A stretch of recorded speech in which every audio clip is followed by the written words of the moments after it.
Hello everyone! Today I'm going to show you how to make my Harry Potter doll. Now, this doll was made through me experimenting with different crochet methods, patterns, and such, and pretty much I would say it's an amalgamation of my own efforts. That being said, an original doll that I had made was a Lucy Collins pattern, and I didn't want to plagiarize, so I basically tried to come up with my own design. This is what came out of it, and I'm quite okay with it, to be honest. You're welcome to follow along and make your own little Harry Potter doll. However, just be cautious that Harry Potter and its products, of any kind of sort, are trademarked. So I would not suggest making a doll like this and selling it, because there may or may not be legal actions. I'm not 100% certain. But yeah, if you want to make it for your own personal use, to give it as a gift to a family member, friend, whatever it is, by all means, go ahead. Right? Okay, now, in terms of the tutorial, once I finished filming everything, it became a little too long. So I have broken it down into different parts, and I will try to label them to the best of my ability. So, if you are only stuck in a certain area and you want a little bit of a tip and a help, that you can just skip to that area. But yeah, that's gonna be it. Let's get to it. So here's what you're gonna need. You're gonna need some skin colored yarn, and this is a nice beige color. I've already used a bit of it, for other projects, but I like this color, so it works out really nicely. And then I'm gonna be using black yarn for the hair. You're more than welcome to use dark brown, because Daniel Radcliffe's hair was dark brown, and that's fine. You're welcome to use it, but I'm gonna be using black yarn because I want to see how it will look jet black. And I'm also going to be using the black yarn for his shoes, and if I have the motivation for it, I might make a robe, but I'm not really feeling it right now. But so I'm going to be keeping this yarn to see what else I can do with it. And then I'm going to be using gray for his sweater, and I decided instead of just one shade of gray, I'm going to be using two, so I'm getting frisky. No, kidding. I'm using one shade, the lighter shade of gray I'm using for his sweater or his jumper, and the other shade of gray is for his trousers or his slacks, pants, whatever you decide to call it. I just want to see how they sit beside each other, and that's okay. And if you decide you just want one type of gray instead of two, or whatever you decide to do with it, go for it. It's going to be fine, because the house colors will still be dividing the trousers or the slacks from the sweater or the jumper, or however you call it from where you're from. So yeah, I'm using these two. And then for house colors, we have bright red. It's a lovely red. I really do like it, and it's very cheery. And the original is more of a darker shade, more of a wine colored. I do have that yarn, but I like how bright this is, so I'm going to be using this type. You're again welcome to use another shade of red that if you have. It doesn't have to be specifically this, just a kind of thing where you can say yep, that's red. And sunflower yellow. And now if you have gold thread, by all means go for it. I don't, and I really do like this yellow. I'm not sure if it shows well on camera, but it's this super, happy yellow that it's so nice. Anyway, so that's what I'm going to be using. It's going to be these house colors and all this pile of yarn together. Let's see what we can make from it. Right, when it comes to hooks, I got a few options here. So our largest here is a 5.0 millimeter, which is an US H8 hook, and it's the largest one that I have on this, and I would recommend this being the biggest one you use, especially with worsted weight, which is a medium-sized yarn. If you go any bigger, you're more likely to get more space between your stitches, and that just means that when you stuff your doll, you're gonna get fiber filling trying to peek through the, all the space in between. That being said, my smallest one is here, my 3.25 millimeters. Going anything smaller than that it'll be really hard to hook onto the yarn. Just for example, with the red yarn, it just barely holds onto it. So more likely, if you try to go faster and faster, it's just gonna snag it, and you're gonna get this where it doesn't quite catch the whole yarn, especially when you're trying to go quickly. You might just keep pulling and not realizing that you might be leaving a strand out, and then you just get this, like, you know, it doesn't look nice at the end of the day. So yeah, I would say 3.25 is probably the smallest you should go for if you're using worsted weight. My preferred one for today is going to be the 4.0 millimeters, which is the G6. Oh, it's not quite showing that right. Sorry, the focus is weird. There. That's the 4.0 millimeter, the G6. And I would suggest keeping your range between the 3.25 and 5, anywhere in between needles. It just depends on how tight you want your stitches to be, how close together. The smaller you go, you know, the less space between, it's more tightly stitched together. And the bigger you go, just have more space. I'm pretty much going for like the middle ground at this point, because this is a 4.0 millimeters. This one here is a 3.5, which also works, to be entirely honest. And if I would say you want a very professional looking one, this is probably your one to go for with a worsted weight. But I like my stitches a bit more loose just because I sometimes like to go fast. And this just, you know, catches all the yarn without accidentally pulling, you know, one less strand through. See? It hooks nicely. And the 3.25, I mean, the 3.5 does that as well. And then you see with 3.25, it's just barely there. So yeah, 5 of course does it perfectly, completely in there. You don't see the yarn, so yeah. So I'm going to be going with the 4 point, and let's get started.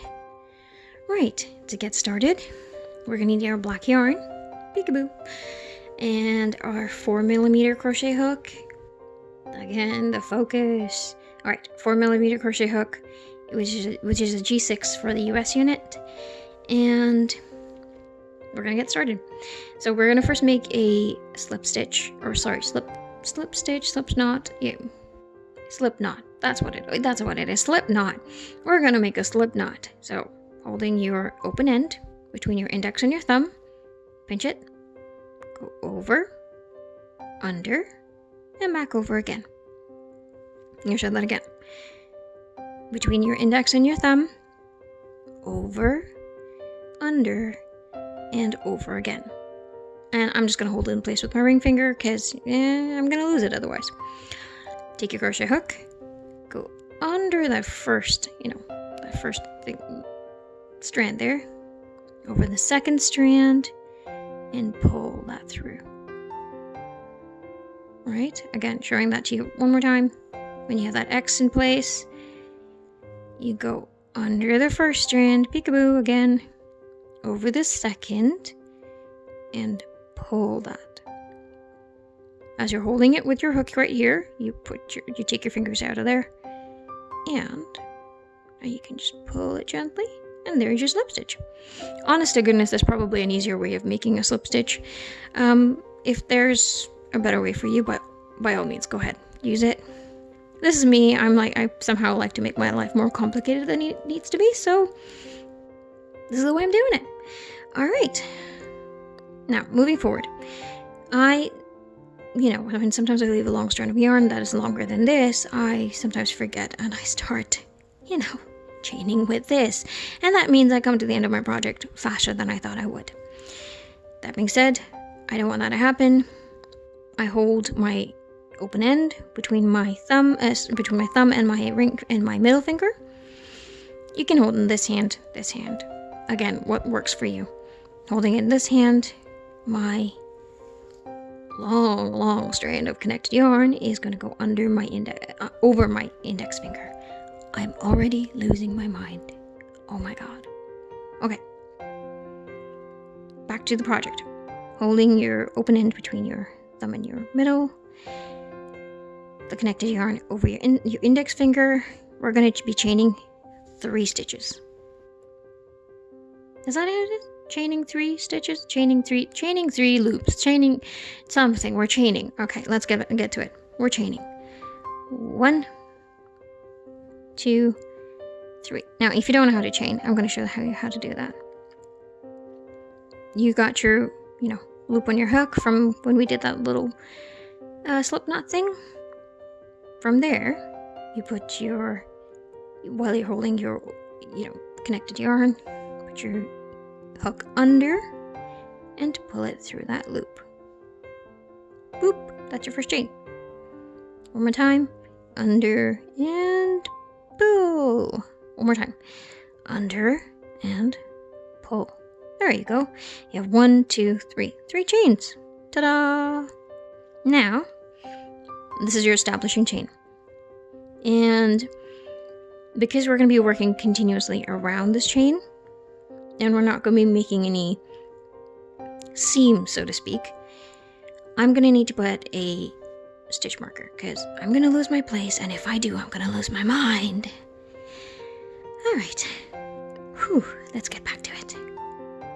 Now, from the second, we're going to be increasing from these 3 stitches, we're going to make it to 8 stitches.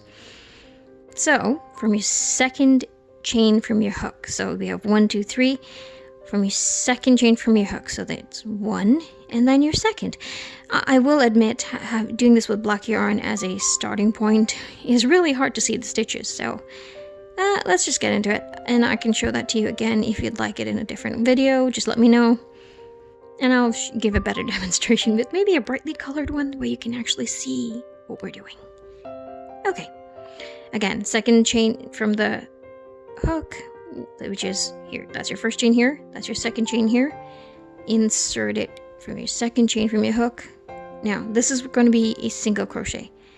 So you pull your yarn through that space, and now don't pull it through this one here. Keep that loop on your hook. Go under the yarn again and just pull it through. That's your first single crochet. Haha. Okay, let's do another one. And in fact, let's do 3 in this little hole right there. If you can kind of see it, it's not quite visible. Oh my god, my brain. Alright, we insert, pull that through. Boop. There you go. One more time. You insert it into that hole. Oh boy, innuendos and arrives. Okay. I'm going to try not to lose my mind here. Pull it through that. Keeping it there. Under and pull it through. I'm so tired, guys. Again. Insert. Pull it through that.